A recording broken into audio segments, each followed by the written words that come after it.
बिस्मिल्लाहिर्रहमानिर्रहीम। अस्सलाम वालेकुम नाज़रीन, आप देख रहे हैं प्रोग्राम बिलाल हैदर चट्टा के साथ।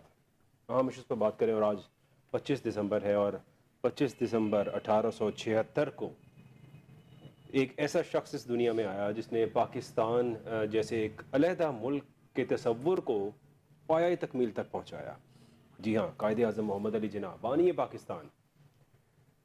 बैरिस्टर कायदे आज़म मोहम्मद अली जिन्ना, कायदे आज़म का लक़ब तो उन्हें बाद में मिला, लेकिन बैरिस्टर मोहम्मद अली जिन्ना एक ऐसी पर्सनालिटी जिनको हमेशा और जब तक पाकिस्तान रहेगा और जब तक ये मुल्क कायम है, अल्लाह करे क़यामत तक ये मुल्क कायम रहे और हमेशा खिराज तहसीन पेश करते रहेंगे उनको कि कायदे आज़म मोहम्मद अली जिन्ना ने जितनी मेहनत और कोशिशों से ये मुल्क दिलाया। He was a lawyer by profession और एक बहुत ब्रिलियंट लॉयर होने के नाते जो कुछ कायदे आज़म ने पाकिस्तान के लिए किया, शायद उनकी जगह अगर कोई और शख्स होता तो इस तरह से ये सब कुछ ना कर पाता। मोहम्मद अली जिन्ना की जो खिदमात हैं उन्हें हमेशा याद रखा जाएगा, लेकिन जो जो बातें मोहम्मद अली जिन्ना ने की, क्या आज हम उन पे अमल कर रहे हैं? क्या वैसा हो रहा है जैसा कायदे आज़म मोहम्मद अली जिन्ना ने सजेस्ट किया था कि पाकिस्तान को ऐसा मुल्क होना चाहिए, इस तरह से इसको चलना चाहिए? क्या हम वो उस सब पर अमल कर रहे हैं, या अभी सिर्फ कायदे आज़म को 25 दिसंबर को कायदे आज़म की याद आती है और पूरा साल कायदे आज़म के किसी कहे गए अहकाम की ऊपर अमल दरामद नहीं किया जाता? कहीं हमारे मुल्क में ऐसा तो नहीं हो रहा? अगर ऐसा हो रहा है तो ये बड़े अफसोस की और बड़ी तशवीश की बात है कि कायदे आज़म जिन्होंने ये मुल्क बनाया, जिन्होंने इस मुल्क को इस दुनिया के नक्शे पे इस मुल्क को यहाँ तक पहुँचाया, और उनकी कही गई किसी बात पे अगर हम अमल नहीं कर रहे हैं और उस तरह से अगर ये मुल्क नहीं चल रहा तो फिर that is a big problem here. इस पे बात करेंगे। स्टूडियोज़ में मुझे ज्वाइन कर रहे हैं नूर मोहम्मद कसूरी साहब, thank you for being here. शुक्रिया जी। डॉक्टर हसन जफ़र साहब भी हमें ज्वाइन कर रहे हैं। डॉक्टर साहब बहुत शुक्रिया हमें ज्वाइन करने का। और मिस कुरतुलैन भी हमें ज्वाइन कर रही हैं, एडवोकेट है, thank you for being here.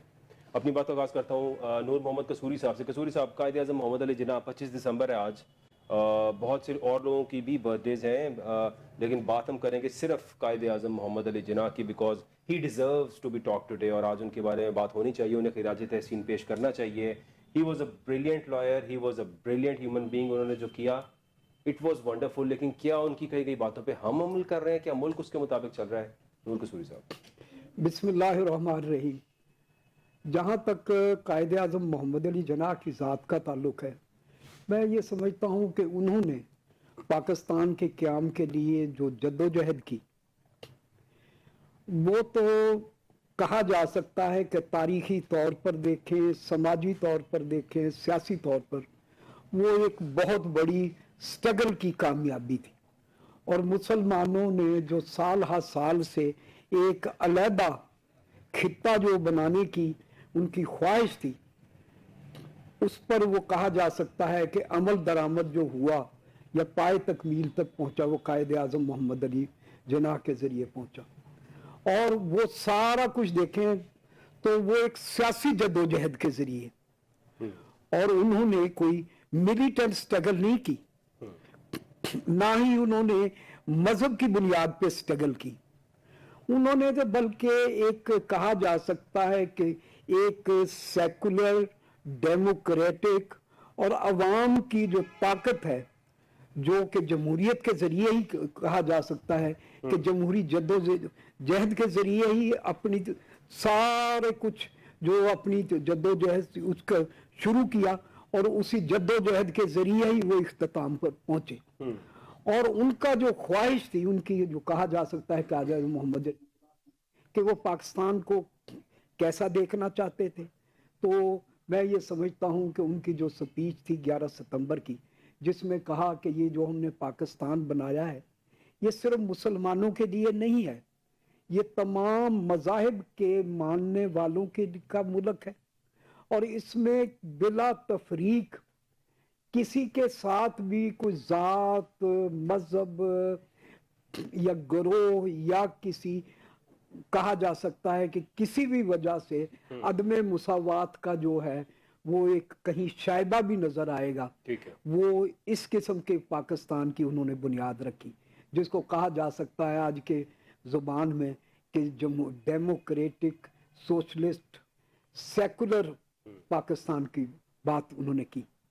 लेकिन अगर कहा जाए कि आज हम उस पर अमल दरामद किया या आगे जो हालात पैदा किए, میں یہ سمجھتا ہوں کہ قائد اعظم کو پہلی بات ہے کہ جو پاکستان مسلم لیگ ہے، میں ایک معذرت کے ساتھ جی یہ بات میں جہاں تک قائد اعظم کی جو ہے جدوجہد ہے، ٹھیک اور جو مسلمان اس زمانے میں جنہوں نے جیسے سر سید احمد خان تھے یا جتنے بھی لوگ تھے اس زمانے کے جو مسلمان لیڈر تھے، یہ پہلے تو دیکھیں نا سٹرگل، اس میں دادا بھائی نوروجی بھی تھے، ٹھیک اس کے بعد کہا جا سکتا ہے نہرو، گاندھی، سردار ولبھ بھائی پٹیل، سردار ہمارے نوابزاد لیاقت علی خان، سب مسلمان، ہندو، سکھ، عیسائی، سب نے مل کر جدوجہد کی۔ یہ پھر کچھ وقت بعد میں یہ تصور آیا کہ ہمیں علیحدہ ایک ملک کی، تو میں یہ سمجھتا ہوں کہ وہ بڑے لوگوں نے اس میں جدوجہد میں حصہ لیا اور ان کو جو کامیابی حاصل ہوئی۔ لیکن بعد میں یہ کہا جا سکتا ہے کہ ایک جو مسلم لیگ تھی، قائد اعظم اس کے فاؤنڈر نہیں تھے، جی کیونکہ مسلم لیگ تھی بنیادی طور میں اس میں مینوفیکچرنگ ڈیفیکٹ تھا ٹھیک جس کو کسی نے ٹھیک کرنے کی کوشش نہیں کی۔ یہ ایک مسلم ایسوسی ایشن بنی تھی، ٹھیک ہے جیسے لائے کہ سی بی اے کے مسلمانوں کے حقوق کے لیے ہم ایک لمیٹڈ سا ایک آئیڈیا کے تحت کہ مسلمانوں کو یہ جو ملازمتیں ہیں جو ان میں حصہ، ان کے جو مذہبی حقوق ہیں ان کے لیے ہم مطلب جو کو رکاوٹیں ہوں گی، ایک مطلب لمیٹڈ سا پولیٹیکل آپ یہ کہہ سکتے ہیں کہ ان کا، تو اس لیے میں نہیں سمجھتا کہ اس زمانے میں کوئی ایسے لوگ ہوں جو ویژنری ہوں، جو فیوچر کی ویژن کا، جنہوں نے ہسٹری کے ساتھ ان کا بہت زیادہ کوئی لگاؤ رہا ہو، کوئی ایسے مسلم لیگ کو لیڈرشپ نہ ملی۔ صرف قائد اعظم پہلے آدمی تھے، اور جو خاص طور پر یہ جو مغربی پاکستان ہے، یہ تو آپ دیکھیں نا یونینسٹ سے سارے ہی لوگ، چاہے سردار شوکت حیات تھا، چاہے خضر حیات ٹوانا تھا، چاہے مظفر علی قزلباش تھا، یا ابراہیم برق تھا، یا جتنے بھی لوگ تھے 99% وہ یونینسٹ تھے اور یونینسٹ پارٹی سے تعلق رکھنے والے تھے۔ ان کو یہ کہا جا سکتا ہے ویسے ہی جو یونینسٹ تھے وہ تو بیسکلی ہوتے ہی نان پولیٹیکل لوگ تھے، وہ اپنے علاقوں کے برادری کے حوالے سے سیاست میں ان تھے۔ تو میں یہ سمجھتا ہوں کہ جو انفراسٹرکچر پاکستان کو ملا اس میں فوری طور پہ چاہے ہمارا ایڈمنسٹریٹو انسٹیٹیوشن تھا، چاہے پولیٹیکل انسٹیٹیوشنز میں، اس میں بہت بڑی تبدیلیوں کی ضرورت تھی۔ ٹھیک ہے لیکن اتفاق سے قائد اعظم کو موقع نہ ملا، اور قائد اعظم کے جو جانشین تھے ان کو بھی آپ یہ کہا جا سکتا ہے کہ اتنا موقع نہ تو وہ کوئی الیکشن ڈیموکریٹک پروسیس کو شروع کر سکتے، اس کے بعد جو کچھ ہوا، جیسا کہ ہندوستان کی جو لیڈرشپ تھی انہوں نے سب سے پہلے ایگریکلچر ریفارمز کی طرف گئے، حالانکہ وہاں کہا جا سکتا ہے کہ 650 سے زیادہ راجواڑے تھے اور بڑی مضبوط بنیادیں کا راجواڑوں کی، ان کے ساتھ ان کے قبائل بھی تھے، ان کا انفراسٹرکچر بھی تھا، ان کے سورسز بھی تھے۔ اس کے باوجود بھی انہوں نے 3-4 سالوں کے اندر اندر راجواڑوں کو ختم کیا، ایگریکلچر ریفارمز کی، سروسز ریفارم کی، اور وہ پہلا الیکشن کرانے میں جو ڈیموکریٹک انڈیا کا الیکشن، یونین آف انڈیا کا الیکشن کرانے میں کامیاب ہوئے۔ ہم اس میں کامیاب جا کر جو پہلا الیکشن ہوتا ہے کب ہوتے ہیں؟ 71 میں، مطلب 70s میں۔ اس سے پہلے جو الیکشن تھا، پہلے کہا ہماری جو لیڈرشپ آئی انہوں نے کہا کہ یہ پاکستان کے لوگ ہیں، ان پڑھ ہیں، جاہل ہیں، ان کو ڈیموکریسی کا پتہ نہیں، یہاں بیسک ڈیموکریسی ہوگی۔ کسی نے ان کو بیسک ڈیموکریسی کے پیچھے لگایا، کسی نے برادریزم کی طرف، یہ کہا جا سکتا ہے کہ پاکستان کی جو ہے نا گائیڈ لائن تھی یا گائیڈنس تھی پراپر ہونے ہی نہیں دی گئی، جیسے کہ ابھی ڈاکٹر حسن ظفر صاحب جو ہیں بڑے ہمارے کہا جا سکتا ہے کہ ہسٹورین بھی ہیں اور مطلب ہے کہ بڑے ویل نالج، ڈاکٹر اشتیاق صاحب میرے بھی بڑے محسن ہیں، دوست ہیں، اور میرا ان کے ساتھ رابطہ، میں یہ سمجھتا ہوں کہ سچ بات کرنا ظاہر ہے جب پہلے مشکل تھا تو آج بھی کوئی اتنا کوئی آسانی نہیں ہے، ان کے لیے پھولوں کے ہار نہیں ہے، لیکن میں یہ سمجھتا ہوں کہ ایک ٹائم ایسا آتا ہے کہ انسان کو सच्चाई की तरफ जाना चाहिए, जैसे कि अरस्तू ने कहा था कि दोस्ती अजीज है लेकिन सच्चाई अजीज तर है। तो आज भी आपको अरस्तू का ही नाम मिलेगा, उसके बाद कितने बड़े बड़े बादशाहान आए, नवाबीन आए, सम्राट आए, राजा महाराजा, लेकिन आज भी नाम दादा भाई नौरोजी का मिलेगा, नेहरू जी का मिलेगा, गांधी जो करमदास गांधी थे हिंदुस्तान के इंडिपेंडेंस के। इसी तरीके से कायदे आजम ने सच्चाई की बात की और उन्होंने सच्चाई से हट कभी ना उन्होंने प्रेशर ना लालच किसी चीज को कबूल नहीं किया। तो मैं आज इसी हवाले से कायदे आजम की जात को, उनकी जो बहन थी मादे मिल्लत जिन्होंने आखिर तक उनका साथ दिया और पाकिस्तान में जमहूरियत, रोशन ख्याली, आज़ादी की जो शमा रोशन करने की उन्होंने इंतहाई कोशिश की। और मैं ये समझता हूँ कि वो रोशनी किसी न किसी तरह जो चिराग होते हैं चट्टा साहब बुझते नहीं, उनको वक्ती तौर पर रोशनी तो उनकी कम हो जाती है लेकिन वो हमेशा जलते हैं। अगर नूर मोहम्मद कसूरी उस रोशनी को ज्यादा नहीं कर सकता तो डॉक्टर जफर हसन वो आलम लेके आगे बढ़ेगा वो रोशनी का। वो रोशनी ने तो जिंदा रहना है और अंधेरे ने ही खत्म होना है। तो मैं कायदे आजम को और पाकिस्तान के मुसलमानों को मुबारकबाद देता हूँ आपके फोरम के हवाले से कि इस खित्ते ने कायदे आजम मोहम्मद अली जिन्ना जैसा एक अजीम सपूत पैदा किया जिसको मुसलमान कहा जा सकता है कि जो हुक्मरानों की उस वक़्त के जो 800 साल मुसलमान हुक्मरान रहे उनकी कमजोरियों ने, उनकी मुल्की जो पॉलिसियां थी या उनके जो फैसले थे उन्होंने इतना कमजोर कर दिया कि मैं यूके की एक कंपनी आती है वो हिंदुस्तान पर कब्जा कर लेती है। तो मैं ये समझता हूँ कि जो उन्होंने गुलामी से निजात दिलाई ईस्ट इंडिया कंपनी ने, जो जितना रूल किया पाकिस्तान मतलब बड़े सगीर के ऊपर, और फिर उसके बाद उससे आज़ाद होने में कायदे आज़म का बहुत बड़ा किरदार था। और खिराज तहसीन पेश करते हैं उनको। डॉक्टर हसन साहब, ओवर टू यू सर। बहुत शुक्रिया चट्टा साहब, ये बहुत शानदार खराज अकीदत पेश किया है कसूरी साहब ने कायदे आज़म मोहम्मद अली जिन्ना साहब को। अब इतनी तफसीली गुफ्तगू के बाद मैं तो ये कहना चाहूँगा कि मैंने पीछे पाकिस्तान का नक्शा लगा रखा है अपने बैकग्राउंड में, आप देख सकते हैं। ये हमारे लिए बहुत बहुत नेमत की बात है कि जो कायदे आज़म ने किया हमारे लिए। बहुत सी उनके ऊपर तनकीद भी आजकल सुनने को मिलती है मुख्तलिफ हवालों से, लेकिन डिस्पाइट एवरीथिंग एक बात मद्देनजर रखनी चाहिए कि अपराइट आदमी थे, इस बारे में तो कोई दो राय नहीं है। उनके सबसे जो बड़े नाकदीन हैं वो भी इस बात से तो इससे तो वो इत्तफाक करेंगे कि उनकी ज़ात पे, उनकी शख्सियत पे कोई बदउनवानी का, किसी किस्म की बेईमानी का दाग नहीं लगा हुआ। और he was a politician in the first place, और जो उन्होंने एक पॉलिटिकल स्ट्रगल की और उस वक्त उनके जो ओपोनेंट्स थे, आप देखिए वो कौन लोग थे। कांग्रेस के बहुत मजबूत बड़े रहनुमा थे उस वक्त, गांधी जी थे, पंडित नेहरू थे, वल्लभ भाई पटेल और मौलाना आजाद ऑफ कोर्स। तो इतने ऑपोजिशन के साथ जिस किस्म की डिमांड्स हो रही थी, और उस वक्त ब्रिटिश राज था और वर्ल्ड वॉर की सिचुएशन थी, सेकेंड वर्ल्ड वॉर की, और British were in hurry to leave India.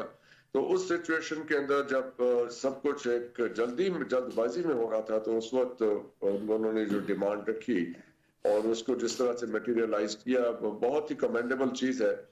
और आज पाकिस्तान जिस भी हालत में हमारे पास है, उसमें डेमोक्रेटिक वैल्यूज का हम बहुत तज़किरा करते हैं कि Pakistan of course came into being through a democratic struggle. और आज जो हमारी डेमोक्रेसी का हाल है, ये सारी तनकीद होने के बावजूद हमें ये देखना चाहिए कि वो कौन से अवामिल थे इंडिया के अंदर और बैनुल अक़वामी तौर पे जिसमें पाकिस्तान बना, और वो कौन से अवामिल थे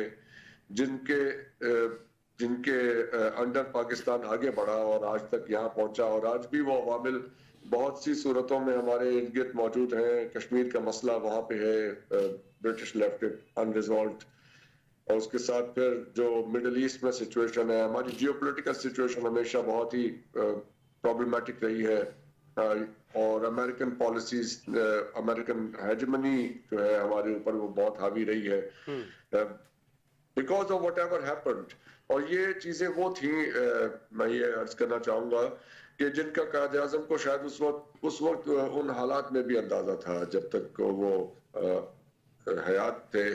انہیں اندازہ تھا کہ پاکستان کس قدر ایک ڈیفیکلٹ سچویشن میں ہے, اور اس وقت انہوں نے پاکستان کی ایک رائٹلی ایک پالیسی سیٹ کی تھی کہ ہم امریکنز کے ساتھ جائیں گے, امریکن کیمپ میں رہیں گے, because of the way he understood geo politics of that time. تو وہ چیز پاکستان کو آگے لے کے چلی ہے. لیکن ایک میں جسارت کرنا چاہوں گا کہ اب ان کی رحلت کو تو اب بہت سال ہو گئے, 76 سال کے قریب ہونے کو آئے. اس وقت کی ریالٹیز اور آج کی ریالٹیز بہت چینج ہو چکی ہیں. جیو پولیٹیکل ریالٹیز چینج ہوئی ہیں, ہماری اپنی پولیٹیکل اور اکنامک ریالٹیز چینج ہوئی ہیں. تو کوئی ہارم نہیں ہے کہ ہم اپنے فاؤنڈنگ فادر جو انہوں نے ہمیں بیسک پرنسپلز دیے, جو گائیڈنس دی, جو اس وقت کی فورن پالیسی یا انٹرنل پالیسی یا جو بھی ایک ہمارا کانسٹیٹیوشنل فریم ورک وہ بنانا چاہتے تھے, مختلف حوالوں سے بڑی بڑی چیزیں اگر سامنے رکھے تو کوئی اس میں حرج نہیں ہے کہ ہم اس کو ریویو کریں, اس کو موڈیفائی کریں, اس کو آگے لے کے چلیں. تو اتنی گنجائش رکھنی چاہیے. باقی جو ان کے بیسک پرنسپلز تھے کہ ایک تو ابھی جیسے قصوری صاحب نے 11 اگست کی اسپیچ کا حوالہ دیا, اس کے اوپر بھی بہت بات ہوتی ہے کہ وہ اسپیچ جو تھی ان کی پہلی جو ان کی پوزیشن تھی اس سے الائن نہیں تھی, لیکن وہ اسپیچ ہی کو ہم میرا خیال ہے کہ اس کو ہی سامنے رکھیں گے جہاں پہ انہوں نے ایک لبرل اوپن پاکستان کی بات کی تھی جو سب کے لیے ہے, regardless of faith and regardless of cultural affinities. یہ سب کا پاکستان ہے اور اسی طرح سے سوچنا چاہیے اس پاکستان کو. اس میں سب کے لیے اتنی گنجائش ہے جتنی مسلمانوں کے لیے ہے, حالانکہ بہت کم رہ گئے ہیں غیر مسلم اس ملک میں, ہجرت کر گئے تھے جو ہوا. یہ وہ ہجرت والی بات بھی چلیے وہ بھی تھوڑی سی کر لیتے ہیں کہ جس طرح سے ڈویژن ہوئی ہے اور پنجاب کی ڈویژن ہوئی ہے, یہ تو آخری منٹ تک اس طرح نہیں سوچا تھا. اور اگر وہ جو اکبر احمد صاحب نے جو قائد اعظم صاحب کی زندگی پہ فلم بنائی, محمد علی جناح اور کرسٹوفر لی نے ان کا رول کیا تھا, تو اس فلم کے اینڈ میں بھی بہت اچھا انہوں نے ایک سیکوینس بتایا کہ قائد اعظم کی روح آتی ہے اور وہ جو لوگ اس میں برباد ہوئے مار دھاڑ میں پکڑ اور اس میں پنجاب کی ڈویژن میں جو قتل و غارت ہوا, ہی فیلٹ سیڈ. انہوں نے آ کے بچوں سے بھی اس میں ایک طرح سے اپولوجائز کیا کہ I could not foresee it. تو یہ تو ٹھیک ہے, یہ تو it was a political thing. اور ایک پولیٹیکل, دیکھیے وہ ایک بیرسٹر تھے, ایک پولیٹیشین تھے, وہ ان کے اندر کو پروفیٹک صلاحیتیں تو نہیں تھی کہ وہ فیوچر دیکھ سکتے. ایک چیز کہ انہوں نے گڈ فیتھ میں کی, اس میں things can go wrong and things did go wrong. لیکن آج ہمارے پاس ان کی باتیں موجود ہیں, ان کے پرنسپلز موجود ہیں, ان کے ساتھ چلیں گے تو پھر انشاءاللہ بہت اچھا بھی کریں گے. انشاءاللہ بہت اچھا رہے گا. مس قرۃ العین, what's your take on that? Thank you Bilal. Bilal میں یہ کہنا چاہتی ہوں کہ قائد اعظم ان لوگوں میں سے ہیں جنہوں نے تاریخ کا دھارا بدل دیا. ٹھیک ہے, سب سے پہلے تو بر صغیر میں انہوں نے مائنورٹی کو میجورٹی میں تبدیل کیا, اور یہ ایک مسلسل پولیٹیکل سٹرگل کے ساتھ کیا. آپ کو پتہ ہے کہ وہ بیرسٹر تھے, پہلے انہوں نے بار ایٹ لا کیا, پھر انہوں نے کانگریس کے ممبر رہے, وہ مسلم لیگ کے ممبر بنے, پھر وہ ہندو مسلم یونٹی کے جو ہیں وہ ایمبیسڈر بن گئے, and gradually he move towards and he taken up the flag of the leadership of Muslims. انہوں نے سب مسلمانوں کو اکٹھا کیا, وہ کسی بھی بیک گراؤنڈ سے تھے, اور انہوں نے اس کو پولیٹیکلی لے کے وہ چلے. آہستہ آہستہ انہوں نے مسلم لیگ کی جو ہے وہ تنظیم سازی کی. قصوری صاحب نے بہت اچھی طرح ڈیٹیل میں بتا دیا کہ کس طرح سے مسلم لیگ جو ہے وہ ریپریزنٹ, انہوں نے ریپریزنٹ کیا तमाम मुसलमानों को लेके चले, और किस तरह से वो 1935 के उसके बाद, और उन्होंने जो अपने 14 नुकात पेश किए उस, और गांधी को, हिंदुओं को किस तरह से उन्होंने फेस किया 1941 के इंतखाबात और 1946 में, और किस तरह से फिर उन्होंने साबित किया कि वो एक बड़े लीडर हैं, गांधी जी के होते हुए और नेहरू के होते हुए, और सारी इंडियन जो वहां पे आपको पता है कि सब जो थे उस टाइम तो वो मेजॉरिटी में थे, हम तो मिनॉरिटी में थे, लेकिन माइनॉरिटी को मेजॉरिटी ने किस तरह तब्दील किया और अपने मौकफ को किस तरह मनवाया, ये सिर्फ एक बड़ा लीडर ही कर सकता है। और उनके बहुत सारे प्रिंसिपल्स हैं, जिसमें एक मुझे बहुत ज्यादा पसंद है कि जो उन्होंने कहा कि unity, discipline and faith, of course. तो आज भी इन्हीं 3 चीजों की जरूरत है मुसलमानों को, खास तौर पे पाकिस्तान को। अगर सब पॉलिटिकल पार्टीज, जैसे कि हम आजकल देख रहे हैं, डायलॉग की भी बात हो रही है, तो वही यूनिटी जो है वो हर वक्त और हर दौर की जरूरत है। बिल्कुल ठीक है। और कायद-ए-आज़म मोहम्मद अली जिन्ना एक ऐसे शख्स थे जो किसी को भी लाजवाब करने का कमाल रखते थे, और उनका गुफ्तगू के अंदर लोगों को लाजवाब कर देना एक ऐसा विनिंग पोजीशन होती है कि जिसका रिजल्ट हमने देखा कि we got the country, Pakistan हमें मिला। और कायद-ए-आज़म को, उनकी फैमिली को और तमाम तर लोग जिन्होंने पाकिस्तान के लिए स्ट्रगल किया, हम उन सबको खिराज तहसीन पेश करते हैं। नाज़रीन, I have to take a short break here, stay with us, will be right back. Welcome back नाज़रीन। और बात कर रहे थे कायद-ए-आज़म मोहम्मद अली जिन्ना का यौम पैदाइश है, और खिराज तहसीन पेश किया कायद-ए-आज़म मोहम्मद अली जिन्ना को। कायद के पाकिस्तान में अब क्या हो रहा है? अमेरिका जब चाहे पाकिस्तान को सैंक्शंस की बातें करता है, धमकियां देता है। कायद का पाकिस्तान क्यों इतना मकरूज हो गया है? कायद का पाकिस्तान क्यों इतना मजबूर हो गया है? कायद मजबूर नहीं थे, उनका बना हुआ मुल्क मजबूर नहीं था। पाकिस्तान आज भी किसी कमी का शिकार नहीं है, लेकिन नीयतों का फुकदान है। यहाँ पे आने वाले तमाम तर लोग सेल्फिश हैं, इस मुल्क को लूटते हैं, इस मुल्क की बेहतरी और इस मुल्क के गरीब अवाम की बेहतरी का कोई नहीं सोचता। ये असल वजह है। कायद-ए-आज़म मोहम्मद अली जिन्ना ने हमेशा एक बात की, गरीबों का एहसास करने की बात की और गरीबों को साथ चलाने की, यूनिटी की बात की। यूनिटी वो होती है कि एक अमीर आदमी है तो उसी का मुसलमान भाई एक गरीब है तो वो उसकी मदद करेगा, किसी के कहने की ज़रूरत नहीं है। बट इस मुल्क के अंदर क्या हो रहा है? करप्शन का फैक्टर इस कदर न्यूट्रलाइज हो चुका है हमारी सोसाइटी के अंदर कि आज हम शायद उसे बुराई नहीं समझते। वो सियासतदान है, वो अरबों लूटता है, वो बड़ी बड़ी गाड़ियों पे फिरता है तो लोग उसकी बड़ी इज्जत करते हैं। लोगों को मायूब भी नहीं लगता कि ये इसी टैक्स पेयर के पैसे को खा गया, इसी मुल्क के अंदर लूटा जा रहा है। यहाँ पे आपकी ब्यूरोक्रेसी हो, पॉलिटिशियंस हो, आपकी जहाँ जिस शख्स का जहाँ पे इख्तियार है वो उसको इस्तेमाल करके अपने पर्सनल बेनिफिट्स के लिए करप्शन भी करता है और लोगों का हक भी मारता है।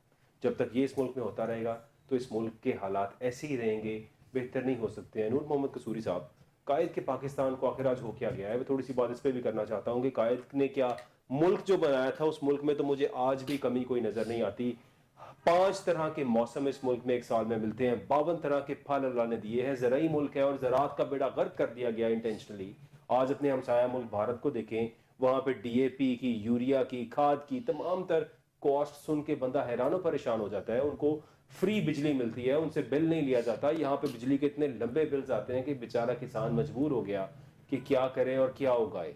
जब तक इस मुल्क में एग्रीकल्चर रिफॉर्म्स नहीं होंगे, जिसका आज तक कोई नहीं सोच रहा, एग्रीकल्चर रिफॉर्म्स नहीं होंगे, यहाँ पे एग्रीकल्चरिस्ट के लिए जब तक बेहतरी नहीं होगी तब तक कैसे ये मुल्क बेहतर होगा? कसूरी साहब, स्टार्टिंग फ्रॉम चट्टा साहब, मैं 70s से मतलब कहा जा सकता है कि एक्टिव पॉलिटिक्स में हूँ, और वैसे भी चाहे जितनी भी मूवमेंटें चली अयूब खान से लेकर उनमें हमेशा मतलब है कि डेमोक्रेटिक फोर्सेस के साथ ही मैं रहा हूँ।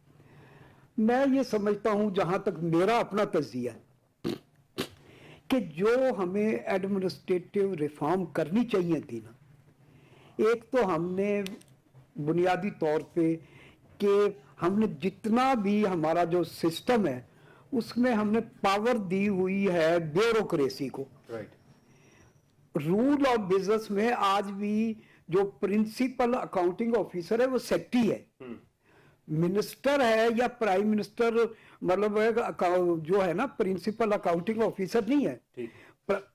वहां भी आपको प्रिंसिपल सेक्रेटरी नजर आएगा। जो भी ऑर्डर चलेगा वो प्राइम मिनिस्टर, मतलब प्राइम मिनिस्टर डायरेक्ट आप किसी को कुछ भी लिख देना तो वो उस पर अमल दरामद नहीं होना। वो जब जाएगा ना प्रिंसिपल सेक्रेटरी के ऑफिस से कि कंपिटेंट अथॉरिटी ने ये कहा है, तो फिर उस पर अमल दरामद होता है। मैं ये समझता हूं कि पहली बात थी कि पॉलिटिकल लोगों को, क्योंकि जैसे कहा है कि पाकिस्तान में जो लोग थे हमारे, एक तो मशरकी पाकिस्तान के लोग थे, वो पॉलिटिकल प्रोसेस के लोग थे, चाहे हुसैन शहीद सोहरावर्दी थे, एक फजलुल हक थे, या उनसे पहले लोग थे वो, मतलब शाइस्ता इकरामुल्लाह या इकरामुल्लाह, मतलब जितने भी लोग हाईली एजुकेटेड, वो चाहते थे कि पाकिस्तान में कोई पॉलिटिकल प्रोसेस शुरू हो। लेकिन जो हमारा, बदकिस्मती से मैं ये कहूँगा कि ये जो हमारा पंजाबी शाउनिज्म है ना, जो मैं अपना आपके प्रोग्राम के, ये पंजाबी शाउनिज्म का मतलब ये है दी दा, कि दा लगा है कि नहीं, फायदा पहुंचा है कि नहीं, मतलब किथे दा लाया सी। ये जो रवैया है इसने पाकिस्तान को आगे नहीं बढ़ने दिया, और ये हमेशा रुकावट, सच्चाई की बात। दूसरा, हमने जो इंटरनेशनल जो फोरम थे दुनिया के, उनके साथ अगर वाबस्तगी रखी है तो सिर्फ इस बात पे कि कहां से हमें ज्यादा लोन मिलता है, कहां से हमें इमदाद मिलती है, कहां से हमारे बच्चों के लिए सहूलत मिलती है। मैंने अपने एक बच्चे के लिए ना सारे कुछ मुल्क की जो पॉलिसी है वो नजरअंदाज की, और मैंने इन्फ्लुएंस है वो ऐसे इदारों का यहाँ बढ़ने दिया जिनकी शायद अगर उन पर हम गौर करते तो शायद जरूरत नहीं थी। और हमने उस वक्त भी, जैसे हिंदुस्तान भी हमारे साथ ही था, ठीक है, उसकी रूस से दोस्ती थी, और उससे के यूरोपियन मुमालिक से भी अच्छे ताल्लुकात थे, यूएसए से भी अच्छे ताल्लुकात थे, लेकिन वो नॉन अलाइंड मूवमेंट का लीडर था, और उसने अपने आप को मतलब एक ब्लॉक की पॉलिटिक्स से अलहदा रखकर तरक्की की। आज दुनिया में देखें, आज जितने भी, क्योंकि असल बात थी कि पाकिस्तान में जो फोरम्स की अहमियत है, हमने अपने जाती ताल्लुकात को तो बेहतर बनाने की कोशिश की, लेकिन कि मुल्क के ताल्लुकात, हमारे इंस्टीट्यूशंस के ताल्लुकात, हमारे जो डेमोक्रेटिक है या जुडिशरी के इनकी इंस्टीट्यूशंस के, इनके ताल्लुकात को बेहतर बनाने की कहीं कोशिश नहीं की। तो इसीलिए आज भी हम देखें, G8 हो, G20 हो, आसियान हो, मतलब कि ब्रिक्स हो, चाहे कोई भी बड़ा big economic and political diplomacy का जो फोरम है, हमारा कोई किरदार नहीं, और हमें किसी भी मुल्क में बुलाया नहीं जाता। अगर हमें किसी भी को बुलाया भी जाता है ना, क्लाइमेट जो चेंज है ना, और वो भी हमारा जो प्राइम मिनिस्टर है तीसरी लाइन में बैक पे खड़ा होता है। अगर तुर्की का वजीर आजम सिर्फ अपना आंख वो ऐनक है उसको साफ करने के लिए उस वक्त मतलब बगाए के हाथ उठा लेता, तो हमारा वजीर आजम है उसकी शक्ल ही नजर ना आती। तो मैं ये समझता हूं कि जो पाकिस्तान का जो आज भी पॉलिटिकल सिस्टम है उसको डायलॉग की जरूरत है।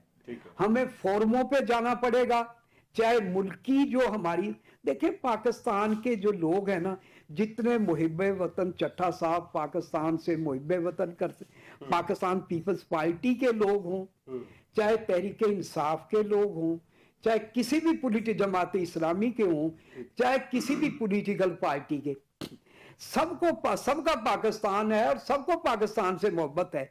लेकिन आप उनको इस पोजीशन पे ना लेके जाएं कि वो ऐसी बात करें कि जिससे हमारे मुल्क के जो इंस्टीट्यूशंस हैं उनकी जो क्रेडिबिलिटी है, उनकी स्ट्रेंथ है, उस पर भी किसी भी किस्म की किसी को आवाज उठानी पड़े। जहां तक आप कहते हैं कि अमेरिका है, यूरोपीय यूनियन है या यूरोप है, उन्होंने अगर बात की है तो उन्होंने ये तो नहीं कहा कि आप अपना फलाने जुल्फकार अली भुट्टो को आप फांसी दे दें या फलाने बंदे को आप जेल में भेज दें, या ये फैसले आपके अपने अना के हैं।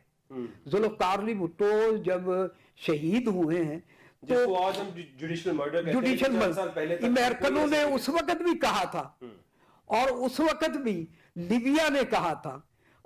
अब जो आगे जो हमारे बड़े बहुत बड़े हैं प्रिंस करीम आगा खान, जी। वो आए थे भुट्टो साहब की, फ्रांसीसियों ने कहा था, तुर्की ने कहा था कि आप इस फांसी से बाजे हैं। बल्कि उस जमाने में एक बहुत बड़ा लीडर था असमत अनोनो, जी तुर्की के जो फाउंडर्स में जो कमाल अतातुर्क का कहा जा सकता है नायब था और बड़ा वियनरी बंदा था। उसने कहा था कि आप मतलब है गए कि इस फांसी पर ना, हमने जो फांसी लगाई थी ना उसके हम असरात आज तक भुगत रहे हैं, आप फांसी की तरफ ना जाएं। तो मैं ये समझता हूं कि हम कभी भी सिर्फ बात सुनते हैं कि यार ये हमारी इमदाद ना रोक दे, ये हमें हमारे बच्चों को वापस ना भेज दे। तो ये जो पंजाबी शाउनिज्म का जो रवैया है ना चट्टा साहब, ये हमें तर्क करना होगा और हमें एडमिनिस्ट्रेटिव, जुडिशियल, पॉलिटिकल जो है इकोनॉमिक एंड डिप्लोमेसी का तरीका इख्तियार करना पड़ेगा। और दुनिया में जो इकोनॉमिक पॉलिटिकल डिप्लोमेसी के फोरम्स हैं, जो इंस्टीट्यूशंस हैं, उनके अपने ताल्लुकात को बेहतर बनाना होगा। और जो ये ब्लॉक पॉलिटिक्स में भी आ रहे हैं, हम ये नहीं मैं कहता कि पाकिस्तान को अपने दोस्तों को भूलना चाहिए, लेकिन पाकिस्तान को उसके दोस्त हैं ना वो तंग आ गए हैं। अभी पिछले जब ये प्राइम मिनिस्टर शहबाज शरीफ बने थे, इन्होंने कहा था कि 75 अरब डॉलर की इमदाद आ रही है। वहां जब एक कन्वेंशन में कहा था कि वो अपना सऊदी अरेबिया हमें 25 अरब डॉलर दे रहा है, यूएई दे रहा है, कतर वाले दे रहे हैं। लेकिन कितनी बड़ी बात है कि हमारे पाकिस्तान के जो आर्मी चीफ हैं, सिक्योरिटी चीफ हैं, उन्होंने अपनी जो ड्यूटीज हैं उनसे अलहदा होकर चट्टा साहब पाकिस्तान के इकोनॉमिक डेवलपमेंट के लिए टाइम निकाला। उन्होंने अपना जाती जो असर रसूख है वो इस्तेमाल किया, वक्त दिया, और हर फोरम पर और हर जो चाहे यूरोपियन लीडर थे, चाहे अमेरिकन लीडर थे, चाहे मिडल ईस्ट के बादशाह हुक्मरान थे, उनको ये कॉन्फिडेंस दिलाया, उनको बल्कि कहा जा सकता है कि अहमियत दिलाई कि पाकिस्तान के जो सिक्योरिटी इंस्टीट्यूशंस हैं वो पाकिस्तान की डेमोक्रेटिक फोर्सेस के साथ खड़े हैं और इनकी जो कमिटमेंट होगी उसको हम ऑनर करेंगे।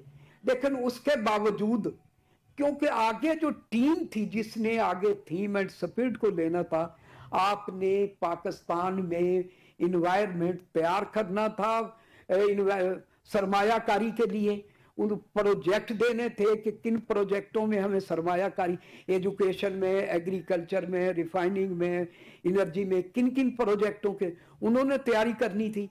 और दूसरा जो हमारी वजारत खारजा है उसने इनको मतलब है कि अपना वाइब्रेंट डिप्लोमेसी का जो है वो करना था, उन्होंने वो जो काम करना था वो नहीं किया। मैं ये समझता हूं कि पाकिस्तान के जो हमारे इंस्टीट्यूशंस हैं, चाहे डिप्लोमेसी के हों, चाहे जिनको वजारत खारजा के, मैं ये समझता हूं, और हम चट्टा साहब इस वक्त हमारे 85 मिशन हैं जहां हमारा कमर्शियल अटैची, ट्रेड मिनिस्टर बैठता है और लोग बैठते हैं, और बिलियन ऑफ रुपीस हम उनके बच्चों की सहूलत के लिए, उनको सहूलत देने के लिए अदर देन उनकी ड्यूटी जो अदा करते हैं, और उनको एंटरटेनमेंट की अलाउंस के मद में हम जो देते हैं, मैं ये समझता हूं वो नाकाम हुए हैं। और इसका बकायदा एक आडिट होना चाहिए। और इन जो भी नाकामी की तो मैं बल्कि ये कह सकता हूं कि हमारे वजारत तिजारत नाकाम हुई है, हमारा जो सिस्टम है वजारत खारजा का वो का नाकाम हुआ है। इसलिए फौरी तौर पर हमें ये चाहिए कि इकोनॉमिक एंड पॉलिटिकल डिप्लोमेसी की मौजूदा टीम है इसको चेंज करें।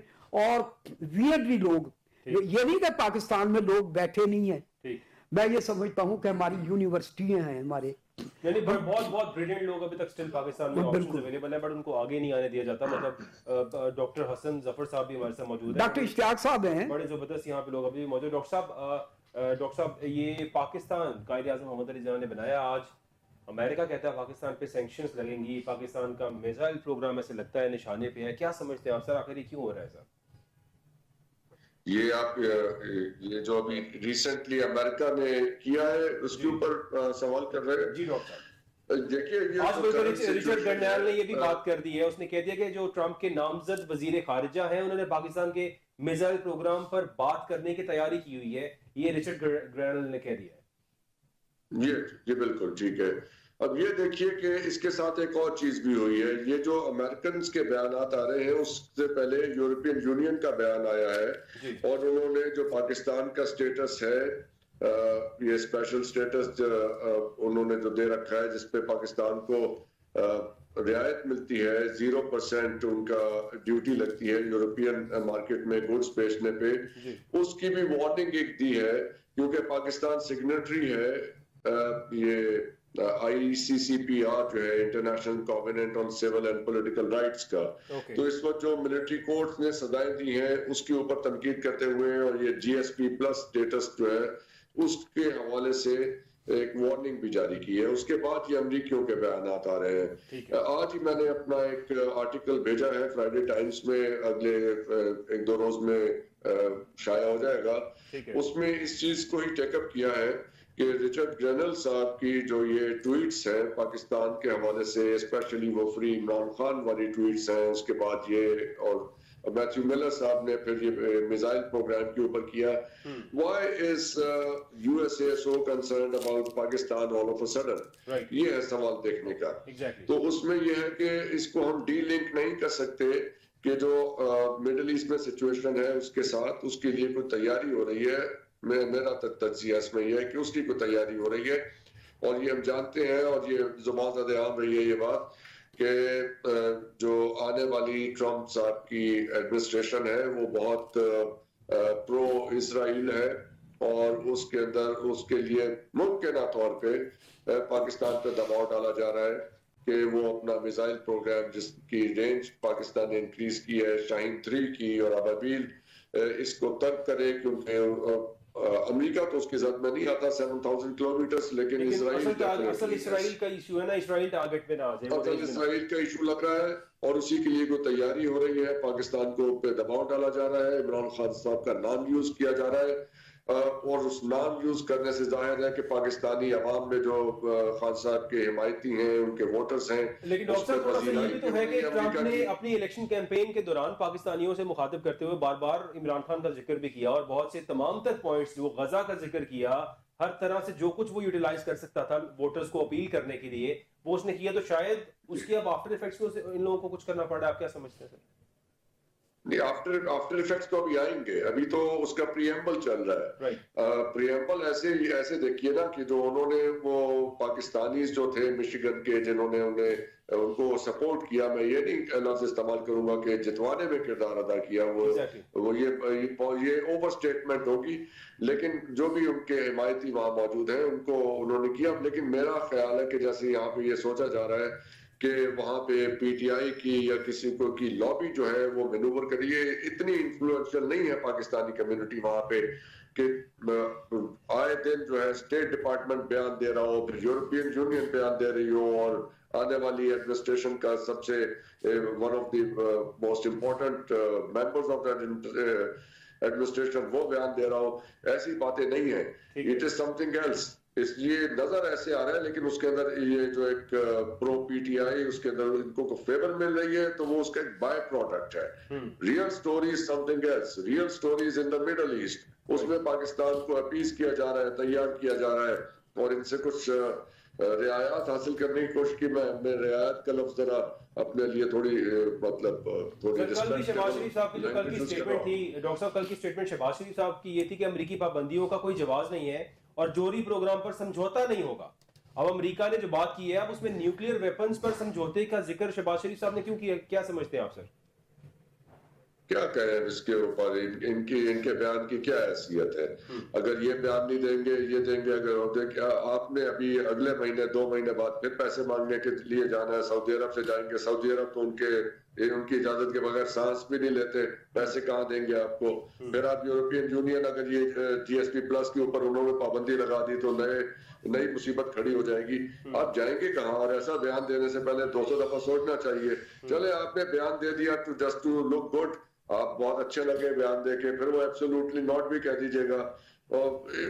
کم آن، یہ باتیں میٹر نہیں کرتی. باتیں یہ میٹر کرتی ہیں کہ جب انتظامیہ آ جائے گی آج سے تقریباً 25 دن کے بعد، 26 دن کے بعد، اور اس کے بعد وہ پالیسی، چٹا صاحب جس دن پالیسی سٹیٹمنٹ آئے گی نا، ابھی تو وہ آفس میں نہیں بیٹھے ہوئے، جس دن پالیسی سٹیٹمنٹ آئے گی اس دن ایسا کوئی بیان پاکستان سے دے کے دکھائے مجھے. بالکل ٹھیک کہہ رہے ہیں miss Qurat. What's your take on that? Thank you, Bilal. Bilal, beggars are not choosers. You know it very well. Of course. Beggars are not choosers. So since the inception of Pakistan, we chose to ally with the US. And you know کہ جب ضرورت پڑی ہے انہوں نے self national interest میں ہم پہ پابندیاں لگائی ہیں. یہ کوئی پہلی دفعہ نہیں ہے کہ انہوں نے پابندیوں کی بات کی ہے. اب اس دفعہ جو بیک گراؤنڈ ہے وہ مڈل ایسٹ میں اسرائیل کی پشت پناہی ہے. اسرائیل کی پشت پناہی ہم سب کو پتہ ہے کہ امریکہ شروع سے کرتا ہے اور کرتا رہے گا، اور اس پہ وہ کمپرومائز نہیں کریں گے. یہ بات ہمیں نہیں کرنی چاہیے کہ یہ گورنمنٹ وہاں پہ ڈیموکریٹس آ گئے ہیں تو یہ کریں گے. وہاں پہ اسرائیلی لابی اتنی اسٹرانگ ہے کہ کوئی بھی گورنمنٹ ہو وہ اس کو بیک کرنے کے لیے they are bound to back it. ٹھیک ہے نا.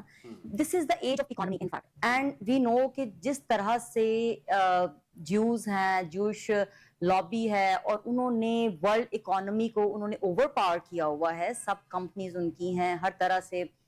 اور جیسے کہ پہلے ڈاکٹر صاحب نے بات کی کہ ہم نے جو ہے 2 ماہ کے بعد ہم نے پھر ایڈ کے لیے جانا ہوگا تو ہم کس طرح سے جائیں گے. چلیں ہم نے ایک بیان ہمارے وزیر اعظم نے دے دیا. It's good to hear in fact کہ ایٹ لیسٹ ہم نے اپنی وہ جو ہے نا سوورینٹی کے لیے ایک اس کو سیونگ کے لیے ہم نے ایک بیان دے دیا. لیکن اصل بات یہ ہے کہ اگر آپ you are dependent on them, ٹھیک ہے، اور ان کی ہاں، اور بالکل یہی بات ہے. سب سے اور بات بھی یہی ہے کوئی ایسی سٹیٹمنٹ دیتے ہوئے انہیں برا بھی نہیں لگتا ہے، وہ مائنڈ نہیں کرتے، they don't care. جو آپ کہتے ہیں پولیٹیکل اپیزمنٹ کے لیے اس طرح کی سٹیٹمنٹس دی جاتی ہیں. جو گراؤنڈ ریالٹیز ہیں نا ہمیں ان کو مد نظر رکھ کے بات کرنی چاہیے. اور گراؤنڈ ریالٹی یہ ہے that financially I mean economically we are dependent on U S اور their allies. یورپین یونین کی بات کر لیں یا باقی. I have last few minutes. Kasuri صاحب، ہماری ڈیپینڈنس یو ایس پہ کیوں ہے؟ ہمارا ملک خود سے خوددار ہے. میں آج آپ کو چیلنج کرتا ہوں، یہاں پہ نیک نیت لوگ اور نیشنلسٹ لوگ آ جائیں تو اس ملک کو کسی چیز کی کمی نہیں ہے. یہ کب تک مجبوریاں، بیکنگ، اور کب تک یہ رہے گا قصوری صاحب؟ دیکھیں بات یہ ہے کہ ہمارے جو جتنے مطلب ہے کہ ہم لوگ ہمیشہ ایک ہی بات کرتے ہیں کہ جی یہ اسرائیلی لابی کرا رہی ہے. کبھی ہم انڈین لابی پر اپنے آپ کو ٹھیک کرنے کی نا، یا اپنی جو ہماری کمزوریاں کوتاہیاں ہیں اور ہمیں جو اقدامات کرنے ہیں، جو پالیسیاں، ان کی طرف ہم نہیں جاتے. اس لیے ہمیں چاہیے پہلے اپنے آپ کو، ملک کو ان آرڈر کریں، اور پاکستان میں جن چیزوں کی ضرورت ہے ان کی طرف جائیں. جب ہم اچھے طریقے سے چلیں گے تو آپ کے پیچھے چٹا صاحب بہت لوگ آئیں گے. دیکھیں نا مڈل ایسٹ ہے، اس کے بارے میں سر ایک منٹ، صرف ایک منٹ صاحب، صرف آدھا منٹ، صرف آدھا منٹ. کہ بات یہ ہے کہ جو جملے چاہیے پہ ختم ہوتے ہیں ان کا حقیقت سے کوئی تعلق نہیں ہوتا سر. ہماری جیسے مڈل ایسٹ تھا، اس کی پالیسی ہماری ہمیشہ 70 سے پہلے یہ رہی ہے 0 0 جمع 0. لیکن جب ہم 70s میں ان کے ساتھ سپیشل تعلقات کیے تو 25 لاکھ سے زیادہ ہمارے ہیومن ریسورسز کے ذریعے آج جو ہم دعویٰ کرتے ہیں کہ 33 ارب ڈالر ہمیں ریمیٹنس آئی ہے، وہ اسی کا مطلب پھل ہے. یہ جو آج اٹامک انرجی کی بات کرتے ہیں وہ وہی طاقت تھی जो मतलब है कि आपको मिडल ईस्ट के साथियों ने आपको परवाए, जब हम ये जब हम मिसाइल टेक्नोलॉजी की बात करते हैं, मिडल ईस्ट के साथियों ने असल हमें बात बर्बाद यह है किया कि पॉलिटिकल खुदा के लीडरशिप जब तक आपकी स्ट्रॉन्ग नहीं होगी, आपके पास सही नेगोशिएटर नहीं होंगे, जब तक आप ये टीम इस लेवल की रहेगी पॉलिटिकल टीम, आप ना तो आगे बढ़ सकते हैं और फिर किसी ना किसी तरीके से यही होगा कि beggars not choosers. डॉक्टर साहब, last minute to you sir, you want to comment on that? Sir, जब तक ये लैंग्वेज चेंज नहीं होगी ना, ये बरादर इस्लामी ममालिक और ये शहद से मीठी दोस्ती फलाना, तब तक चीजें ठीक नहीं होंगी। हमें जो we have to go into a very robust review of how we think about the world. हम दुनिया को कैसे देखते हैं और दुनिया हमारे बारे में क्या सोचती है। आप बताएं कि आपके मिडल ईस्ट के जो बरादर ममालिक हैं, उन्होंने अपनी फॉरेन पॉलिसी बनाते हुए आपके जज्बात या आपके मफादात का ख्याल रखा है? ये दर्द आपके पेट में ही उठता है सारा। बिल्कुल ठीक कह रहे हैं, कभी नहीं सोचा। और बिल्कुल ठीक डॉक्टर हसन साहब जिस तरह से बात की है कि पाकिस्तान को पॉलिटिकल और इंटरनेशनली थोड़ा सा मैच्योरिटी की जरूरत है। हम कब तक इन चीजों पे बैठे रहेंगे, कब तक ही सोचते रहेंगे? एग्जैक्टली, ठीक कह रहे हैं। बहुत शुक्रिया मेरे तमाम गेस्ट का, नाजरीन आप सबको देखने का बहुत शुक्रिया। अपना ख्याल रखिएगा। अल्लाह हाफिज। खुदा हाफिज।